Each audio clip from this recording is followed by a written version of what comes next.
नमस्ते। अहम ब्रह्मास्मि ओडिया चैनल को आपण मानक स्वागत। आज आम तत्व ज्ञान अथा आलोचना करवा। तत्व ज्ञान अर्थ कौन? निज स्वरूपर ज्ञान।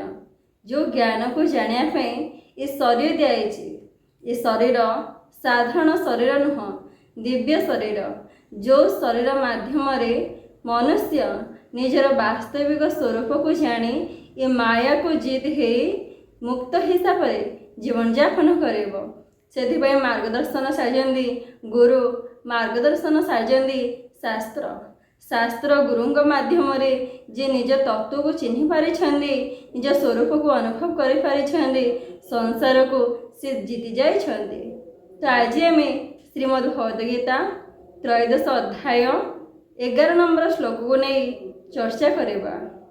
आमे समस्ते आध्यात्मिकता को आचरण करें। आध्यात्मिकर मूल उद्देश्य कौन? आज आम श्रीमद् भगवद गीता को नहीं चर्चा करवा। आध्यात्मिक ज्ञान रे नित्य निरंतर स्थित हेबा। तत्व ज्ञान अर्थ स्वरूप परमात्मा को सर्वत्र दर्शन करवा।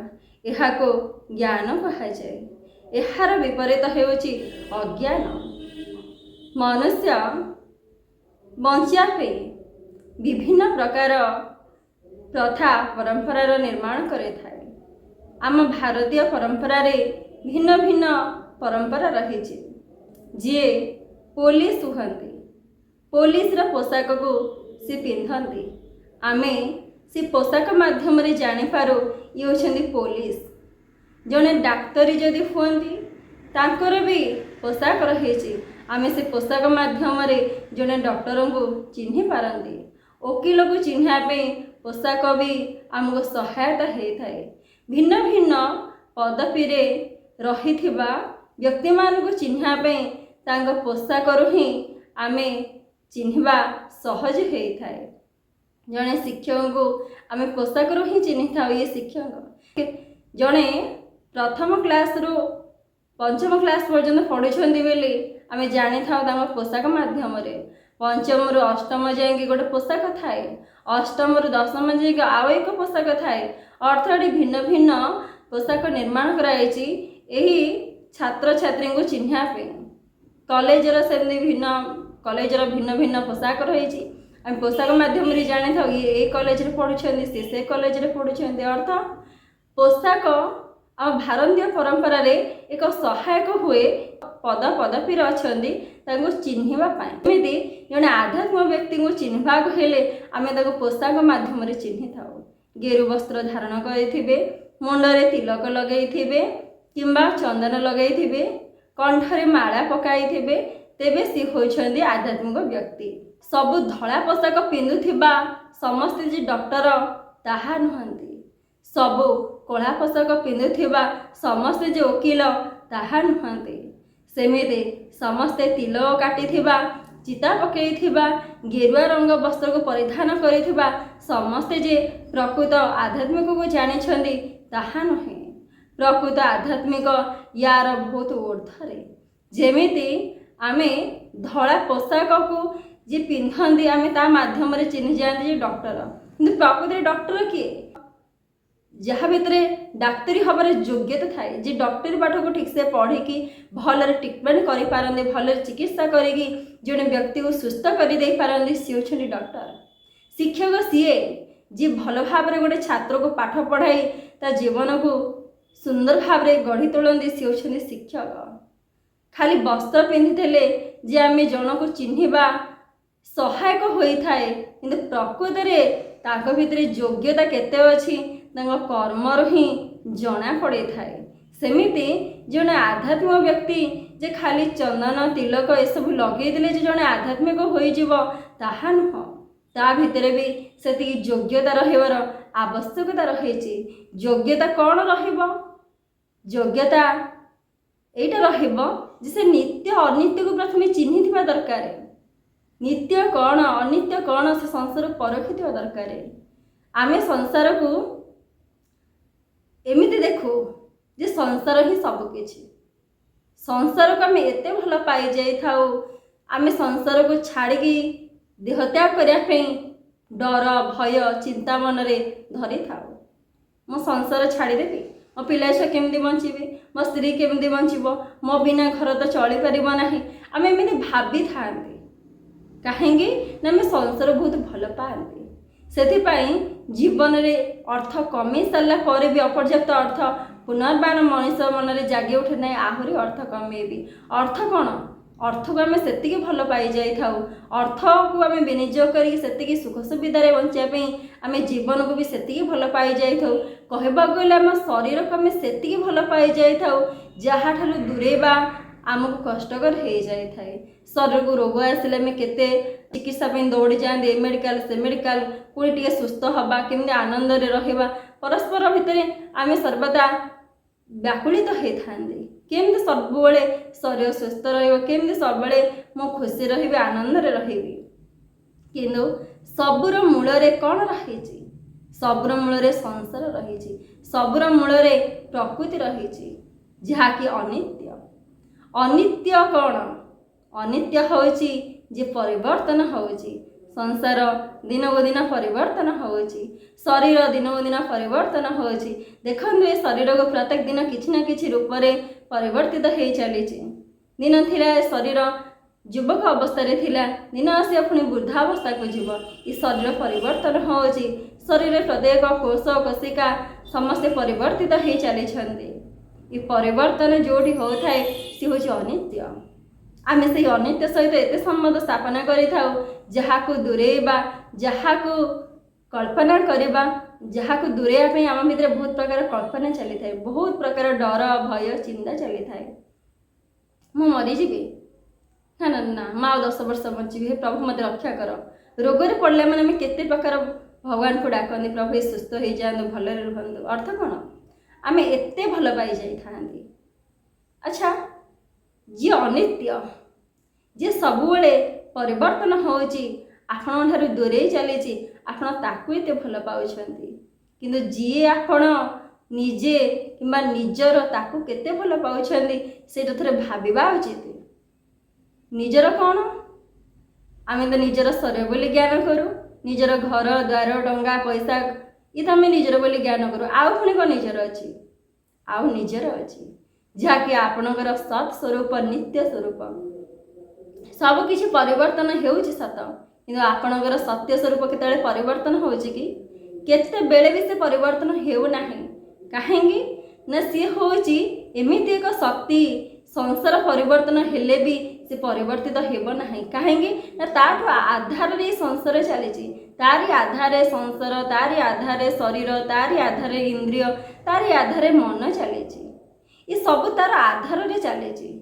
ଯାହା ଆଧାରରେ ସବୁକିଛି ଚାଲିଛି ସେ କେମିତି ପରିବର୍ତ୍ତନ ହେବ? ଯାହାର କୌଣସି ପ୍ରକାର ଜନ୍ମ ନାହିଁ କି ମୃତ୍ୟୁ ନାହିଁ, ସେ ପରିବର୍ତ୍ତନ ଆସିବ କେଉଁଠୁ? ତା ଭିତରେ ପରିବର୍ତ୍ତନ ଆସିବ କେଉଁଠୁ? ସେ ପରିବର୍ତ୍ତନ ହେବ କେମିତି? ଯିଏ ଜନ୍ମ ନେଇଛି ତାର ମୃତ୍ୟୁ ସୁନିଶ୍ଚିତ, କିନ୍ତୁ ଯିଏ ଜନ୍ମ ନେଇନି ତାର ମୃତ୍ୟୁ ହେବ କି? ମୃତ୍ୟୁ ହେବ ନାହିଁ। ଯିଏ ଦେଶ କାଳ ବସ୍ତୁର ଊର୍ଦ୍ଧ୍ୱରେ ରହିଛି, ଦେଶ କାଳର ଗୋଟେ ସୀମା ରହିଛି, ଶରୀରର ଗୋଟେ ସୀମା ରହିଛି, କିନ୍ତୁ ସେ ହେଉଛି ଅସୀମ ଶକ୍ତି। ତାକୁ ଚିହ୍ନିବା ପାଇଁ ହେଲେ, ତାକୁ ଜାଣିବା ପାଇଁ ହେଲେ ଆମକୁ ତତ୍ତ୍ୱକୁ ଚିହ୍ନିବାକୁ ପଡ଼ିବ। ଯିଏ ପ୍ରକୃତ ଆଧ୍ୟାତ୍ମିକ ବ୍ୟକ୍ତି ସେ ନିତ୍ୟ ଅନିତ୍ୟକୁ ଚିହ୍ନିଥାନ୍ତି, ତତ୍ତ୍ୱକୁ ଚିହ୍ନିଥାନ୍ତି। ତତ୍ତ୍ୱକୁ ଚିହ୍ନିଲା ପରେ ହେବ କ'ଣ? ତତ୍ତ୍ୱକୁ ବୁଝିବାର ଆବଶ୍ୟକତା କ'ଣ ରହିଛି? ତତ୍ତ୍ୱକୁ ବୁଝିବାର ଏଥିପାଇଁ ଆବଶ୍ୟକତା ରହିଛି, ଆପଣ ଏ ସଂସାରକୁ ଯେଉଁ ଶ୍ରେଷ୍ଠ ଶରୀର ଧାରଣ କରିକି ଆସିଛନ୍ତି, ଏ ଖେଳାଳୀଳାର ଆନନ୍ଦ ନେବା ପାଇଁ ଆସିଛନ୍ତି। ତତ୍ତ୍ୱକୁ ଜାଣିଲେ ଖେଳାଳୀଳାର ଆନନ୍ଦ ନେଇପାରିବେ। ଯେମିତି ଦର୍ଶକ ସାଜି ଫୁଟବଲ ଖେଳକୁ ଦେଖନ୍ତି, ଯେମିତି ଦର୍ଶକ ସାଜି କ୍ରିକେଟ ଖେଳକୁ ଦେଖନ୍ତି, ସେମିତି ଦର୍ଶକ ସାଜି ଏ ଶରୀର ଇନ୍ଦ୍ରିୟ ମନର ଖେଳକୁ ଜାଣିବାର ଅଛି। ଆମ ଶରୀର ଇନ୍ଦ୍ରିୟ ମନ କେବଳ ଅନୁଭବରେ ଚାଲିଛି। ଆପଣ ଭାବନ୍ତୁ, ବିନା ଅନୁଭବରେ କୌଣସି କାମ ହେଇପାରିବ କି? ଭାବନ୍ତୁ, ମନରେ କୌଣସି ପ୍ରକାର ବିଚାର ନ ଆସିଲେ ଶରୀର କିଛି କାମ କରିବ କି? କିଛି ବି କାମ କରିପାରିବ ନାହିଁ। ତ ଏ ଶରୀର ଗୋଟେ ଅନୁଭବରେ ଚାଲିଛି। ଛୋଟବେଳେ ସବୁ ଅନୁଭବ ନଥିଲା। ଛୋଟବେଳେ ମା ଯେମିତି ଅନୁଭବ କରନ୍ତି, ଆମେ କ'ଣ ସେମିତି ଅନୁଭବ କରୁଥିଲେ ଛୋଟବେଳେ କି? ନା, ମାଆକୁ ଦେଖୁଥିଲେ, ହନଉଥିଲେ, ମାଆର ବସ୍ତ୍ରକୁ ଧରୁଥିଲେ, କିନ୍ତୁ ଜାଣିପାରୁନଥିଲେ ସେଇଟା ବସ୍ତ୍ର ବୋଲି। ଆମେ ଖଟରେ ଶୋଉଥିଲେ ଆମେ ଜାଣିନାହାନ୍ତି ସେତେବେଳେ ଯେ ଆମେ ଖଟରେ ଶୋଇଛନ୍ତି ବୋଲି। ଆମକୁ କିଏ ଗୋଟେ କମଳ ଘୋଡ଼େଇ ଦେଇଛନ୍ତି, ଆମେ ଜାଣିନଥାନ୍ତି ସେ ସମୟରେ ଆମକୁ କିଏ କମଳ ଘୋଡ଼େଇ ଦେଇଛି ବୋଲି।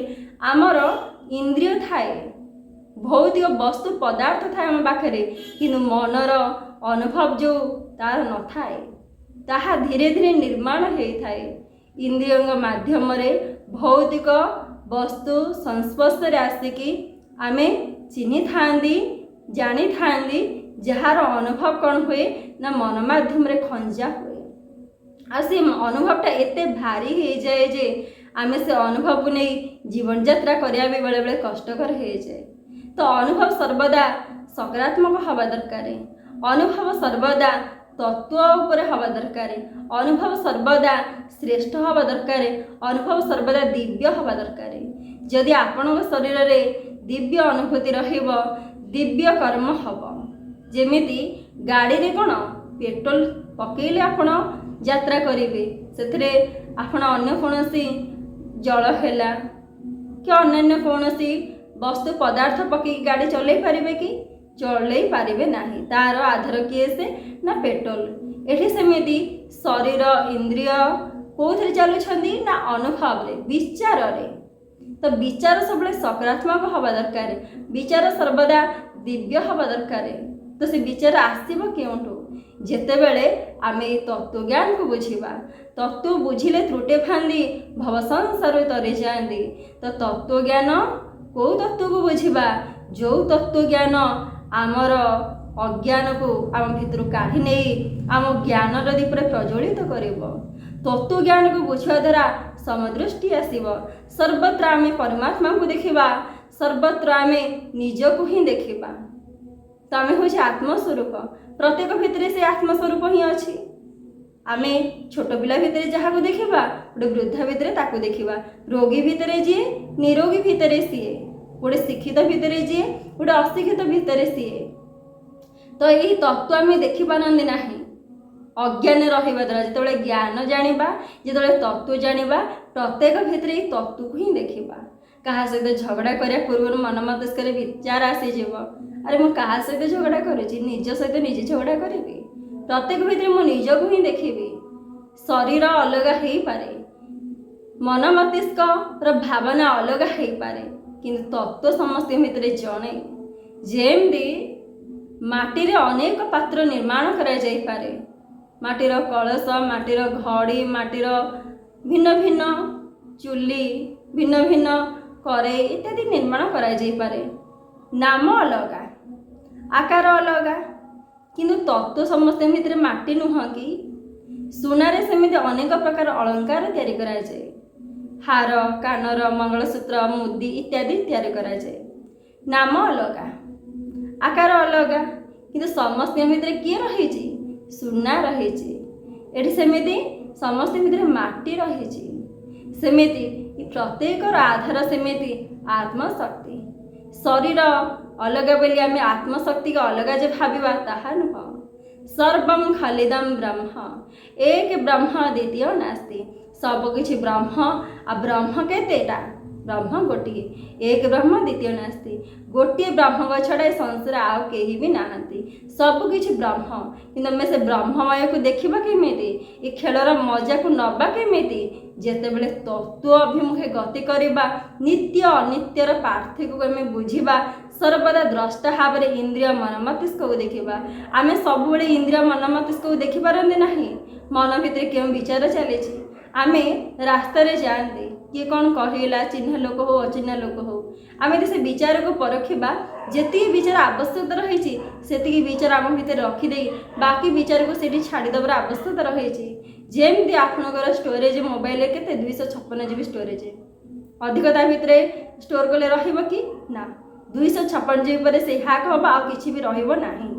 ସେମିତି ମନ ମସ୍ତିଷ୍କ ବି ଅନଲିମିଟେଡ଼ ଭାବନ୍ତୁନି, ଡାଟା ଭଳିଆ 5G ଡାଟା, 6GB ଡାଟା ଭଳିଆ ଅନଲିମିଟେଡ଼ ଭାବନ୍ତୁନି, ଲିମିଟେଡ଼।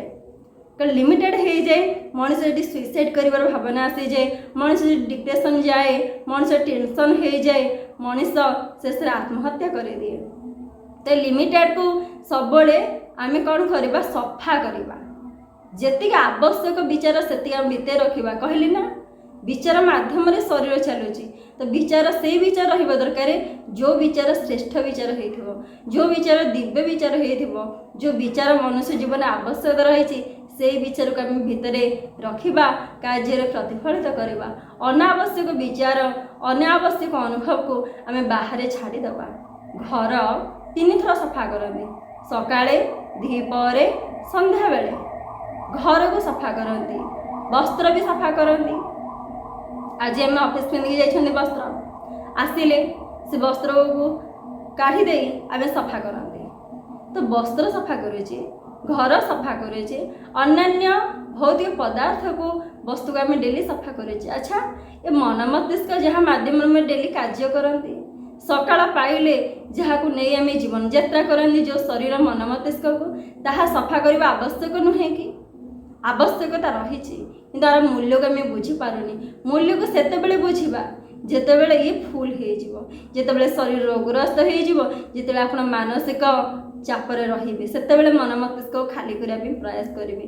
अच्छा एबेठू कहीं न करेंगे एबेठू कहीं भिड़ी धरुछन्ति से विचार को जो विचार आपंकर आवश्यकता ना छाड़ी दिंतु जहाँ आवश्यक नहीं छाड़ी दिंतु से सब कौन करार अच्छी ना नित्य अनित्य को देखबार अच्छी नित्य अनित्य को देखले कौन हम विवेक जागृत हम विवेक कह ये रखबार अच्छी एटा रखबार ना एटा छाड़देबार अच्छी तो ये सब विवेक जिते देखिए विवेक अनुजाई शरीर इंद्रिय परिचालना हे मन परिचालना हम तो से आप सर्वत्र तत्व को अनुभव करेंगे निजक अनुभव करेंगे निजर वास्तविक स्वरूप को चिन्ह ये शरीर इंद्रिय मन मस्तिष्क खेल को बुझीपारे खेल बुझा ये इजी नुह खेल बुझापी कौन आपण भौतिक वस्तु पदार्थ को व्यवहार कले बुझीपारे केवल तत्व ज्ञान से गीतार 13 अध्याय 11 नंबर श्लोक कौन कहला जे आध्यात्मिक व्यक्ति से नित्य अनित्य को चिन्हे तत्व को चिन्हे तत्व अनुजाई जीवन यापन करती सर्वत्र तत्व को ही देखती यह हूँ ज्ञान यार विपरीत अज्ञान कहुई जे यहाँ को न जाने जे नित्य अनित्य को न जाने जे तत्व को न जाने तार जीवन अज्ञान हिसाब से कटि थाए सर्वदा शरीर प्रति व्याकुल थाए इंद्रिय मन मस्तिष्क प्रति व्याकुल थाए सर्वदा सुख देवाई प्रचेषा करें शेष में सबकि छाड़ी दे चली जाए। ये संसार अनेक ज्ञानी व्यक्ति मृत्युवरण करछन्ति अनेक धनी व्यक्ति मृत्युवरण करछन्ति अनेक अहंकारी गर्वी व्यक्ति मृत्युवरण करछन्ति ये शरीर भी दिने दिने मृत्युवरण हम कि मृत्युवरण एमती हो दिव्यतार सहित तत्वर सहित तत्व को चिन्हिक मृत्यु हो जो मृत्यु आनंददायक हम जी आम से सब को न जाना अज्ञानी जीवन यापन करवा खटिबा जीवन सारा खटिबा पैसा रखा घर करवा सब करवा किंतु जीवन जी समय आसाला आम आनंद में काटी पार नहीं अर्जन कले सब किंतु अर्जन कर ही समय चलीगला आनंद को नहीं पारे जो जिनस को जानापी आसले जापारे जीवन टा अज्ञान कटिज आज प्रायतः लोक अज्ञानी जीवन यापन करती से सब थी भी अशांति कहीं ना मन मस्तिष्क को सी भी निजोग करूना मन मस्तिष्क तांको भी निजोग करुचे संध्या हेल्ला चल ये सब जिनस खाइबा ये सब जिनस पीवा तो फलस्वरूप कौन आपण शरीर को भी निजोग कले से आपण शरीर भी निजोग कले फलस्वरूप किसी दिन पर मेडिकल गुड़े बटिया खाइबे गुड़े चिकित्सा हेबे शेष मृत्यु तो ये सब अज्ञान को त्याग करी यथा संभव आम प्रयास करवा तत्व बचापी तत्व को चिन्ह तत्व ब्रह्म को चिन्ह निज को चिन्ह मुक्त को अनुभव करिबा मुक्ति की अनुभव करिबा निज स्वरूप बंची ये शरीर को सार्थक करिबा जो शरीर आपको दि जाए खेलिया आनंद हिसाब से खेली पार जदि तुम्हें तत्व को बुझीब नित्य अनित्यर पार्थक्य को बुझी नित्य अनित्य को विवेक अनुजाई तर्जमा करी जीवन यापन करिब।